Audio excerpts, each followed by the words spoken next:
What happens when your favorite anime characters snap and go berserk? Face-melting awesomeness, that's what. Join me today as I discuss the most memorable instances of anime characters reaching their breaking point and soaring right past it. Was it a good thing? A bad thing? Let's discuss right now.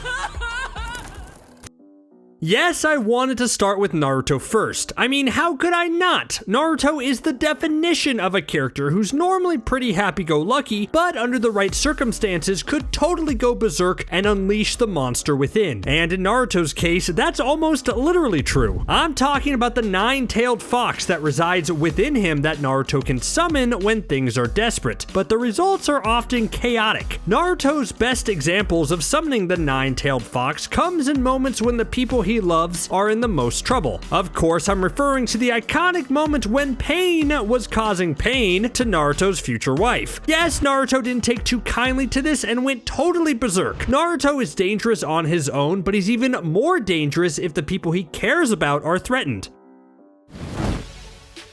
This list is a conversation all about the most memorable berserky moments in all of anime, and no list like this would be complete without putting Gohan on it. Yeah, the Dragon Ball franchise is filled with characters going berserk and reaching insane power levels so they can fight gods, but no matter how many times a character goes berserk, I think they'll always pale in comparison to when Gohan first turned Super Saiyan 2. Gohan is no joke in terms of power. Sure, he eventually becomes a big old nerd, but he still wields an incredible amount of pure destruction when he wants to. Gohan was the first to go Super Saiyan 2, which laid the foundation for more upgrades and power levels in the future. Super Saiyan 2, like a lot of these power-ups, is unlocked in times of pure rage and emotion. Gohan had just witnessed the uber-powerful Cell decimate his friends, and Goku's son was feeling quite emotional. And while Cell also went through some power upgrades because, you know, this is Dragon Ball after all, Super Saiyan 2 totally changed the game.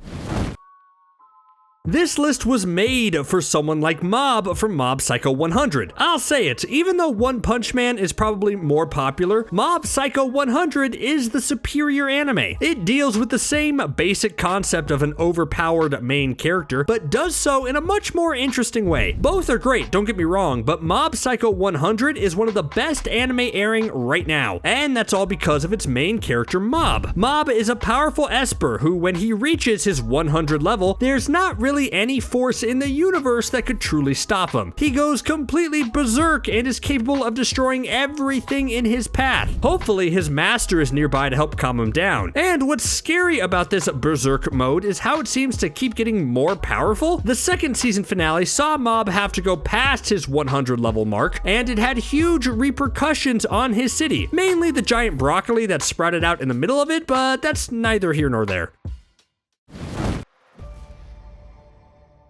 Meliodas from Seven Deadly Sins is the Sin of Wrath, though you may not know it just by looking at him. He seems generally kind-hearted and will likely say something inappropriate, but he doesn't fit the bill of what you'd expect from the Sin of Wrath. Like Fox? Yeah, totally seems like the Sin of Greed. But Meliodas is different. But once you learn about his backstory and his huge berserk moment, it all makes sense. You see, the woman that Meliodas loved, Liz, died tragically. The shock completely shook Meliodas to his core, and in a fit of rage, he completely destroyed an entire city. The things we do for love, right? Meliodas is already an almost unstoppable force of power, but when he truly cuts loose and unleashes his wrath on his enemies, that's when they usually run home crying with their tails between their legs. So don't make him too mad, alright?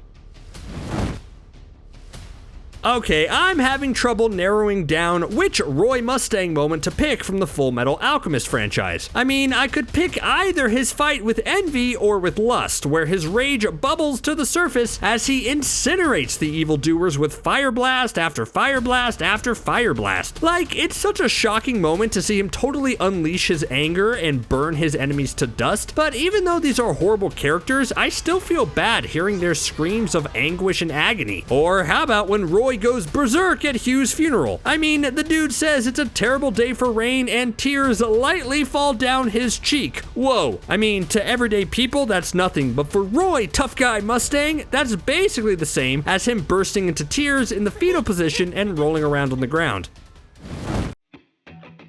Shinji Ikari from Neon Genesis Evangelion may not have the most berserk moments in the show, but what he goes through is pretty traumatizing, as his mental psyche completely breaks down. But his giant Eva certainly goes berserk when Shinji is inside of it, so that counts. Watching the Eva 1 go completely berserk multiple times throughout the show is both a little terrifying and a complete awe-inspiring spectacle. I mean, at that point in the show, we still don't know exactly what the Evas are quite yet, so it gives the whole thing a bit of mystery. And even though they're presented as big robots at first, you could tell watching the Eva 1 go berserk that it's so much more than that. I know the anime is a controversial one, but you have to admit that its berserk moments were epic, right?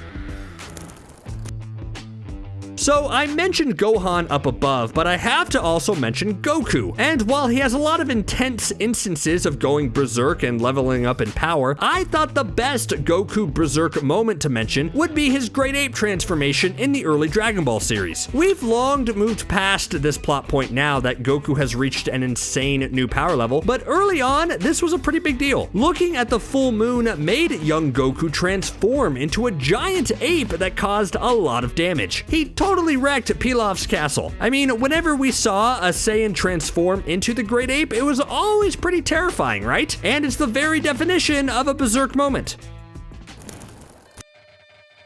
Ryuko from Kill la Kill was always a bit of an angry teenager who could lose her temper, so the fact that she could have her own huge berserk moment and unleash her devastating fury shouldn't be that surprising. It's only a shock to see just how far her berserk moment could go. Once she finds the person responsible for her father's death, something snaps within her and her blood starts to boil. And that's not a metaphor. I mean, literally starts to boil. She transforms into a ginormous life fiber covered rage monster and becomes practically unrecognizable. Yeah, Kill la Kill has an incredibly weird premise for a TV show with the whole clothes angle, but it's quite incredible overall, and it's moments like this that really cement it as one of the greats. Deku from My Hero gets a small shout out on this list. Recently in My Hero Season 5, Deku starts discovering new powers that come with One For All, and it almost completely dismantles Class 1A and Class 1B's training exercise. Everything becomes under control, but it's a brief highlight of just how powerful Deku is and how much training he still has to go through. Yes, that's me saying My Hero Academia can run for 20 more seasons easily. But the real berserk moment I wanted to mention from My Hero Academia was All Might's final fight with All For One. Is this the best fight in the series that's known for great fights? I think it is. There's just so much passion and heart behind this battle, and All Might has to go berserk and literally tap into the very last remnants of his power and strength to defeat his mortal enemy. He puts everything he has into his final United States of Smash, all of his anger, his rage, his despair, his desperation, everything. And with the help of the world cheering him on, he finally stops All For One. It's an incredibly cheer-worthy berserk moment, but also one that's coated with sadness. Man, My Hero Academia rules.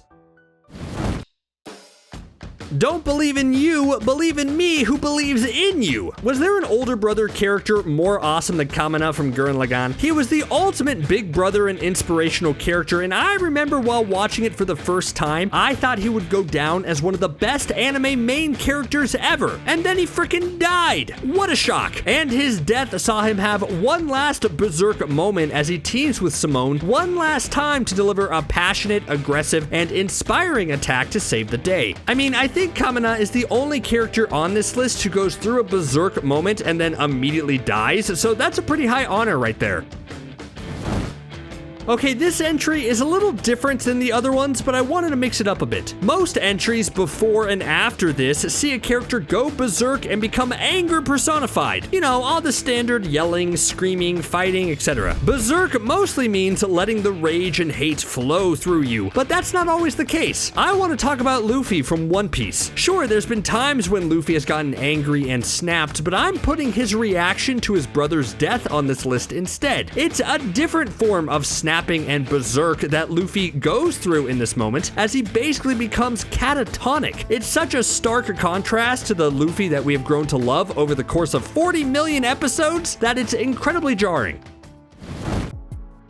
A common theme for a lot of Berserk moments on this list is having a loved one threatened or killed in front of our protagonist. It's the standard story beat when the writers want to really have a character freak out. That leads me to Gon from Hunter x Hunter. Gon was such an optimistic and carefree kid that seeing him reach his breaking point was a little scary. The villainous Pito killed Gon's master, and if that wasn't hard enough, Gon soon has hope that his master could be revived. When that doesn't happen, Gon summons the apex of Nen power and just obliterates his enemy. It's brutal.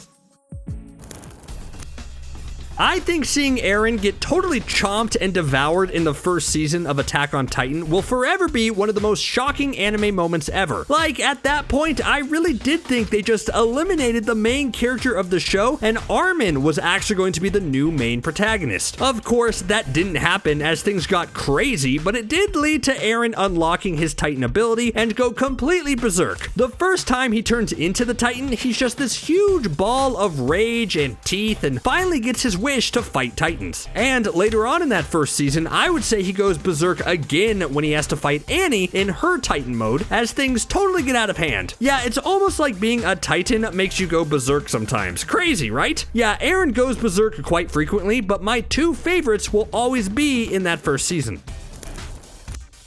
Okay, just like the My Hero Academia entries, I'm grouping the Attack on Titan entries together as well, because I think these moments stand in such contrast with each other. I'm talking about Levi, who could probably make a fairly strong case for coolest anime character ever. I mean, I definitely think he's in consideration, don't you? Seeing him in action is always exhilarating, as you can see his skill and expertise and tenacity on full display. He doesn't go berserk like Eren does, but when he does snap, it's always a treat. I'm thinking specifically of the time when he took on the Beast Titan in the third season. At this moment, the Beast Titan looked almost unbeatable as he chucked rocks that was smushing all of Levi's friends and comrades. But Levi developed a brutal plan that saw him completely decimate the Beast Titan and forced a retreat, cementing Levi's legacy as one of the greats.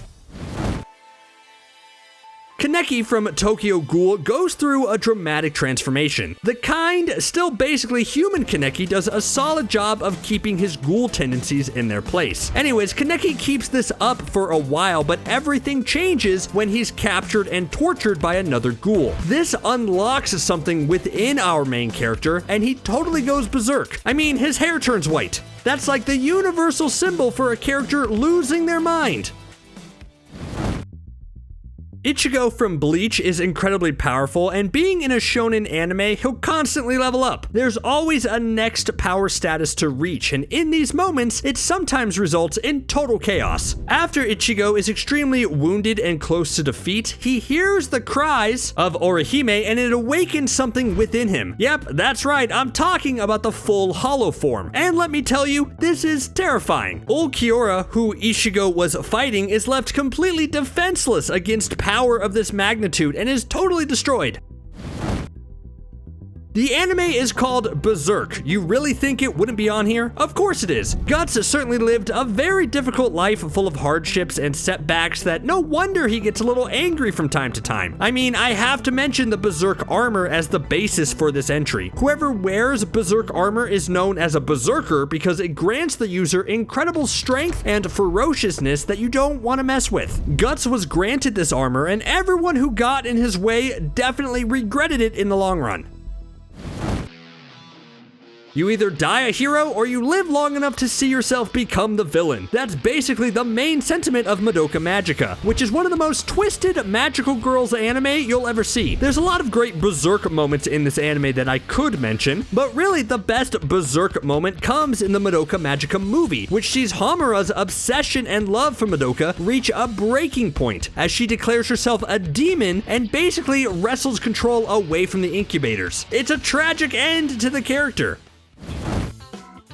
Okay, I know that Avatar: The Last Airbender doesn't necessarily count as an official anime, but it's close enough and it features one of the best Berserk moments ever that I thought it would be okay. Anytime Aang went into the Avatar state, he entered a Berserk mode that just totally wiped out everything in his path. And while his most famous moment is arguably unleashing the Avatar state against Ozai, I didn't want to give that one all the credit since he only unleashed the Avatar state after hitting one jagged rock in just the right right place. So I'm going with his Northern Water Tribe Berserk instead. Here, Aang unleashed his full power and turned into a gigantic water monster and totally wiped out the invading firebending army. It was an epic display of power that was quite surprising given Aang's normally peaceful demeanor, and it showed that, yeah, don't mess with the Avatar. And I will say that Aang turning into a giant water fish monster and destroying everything is way better than live action Aang making a giant wave, right?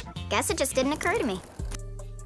What is your favorite anime character freakout? Did the right characters make this list? Were there any Berserk moments that I missed? Let me know in the comments below. Thanks for watching CBR.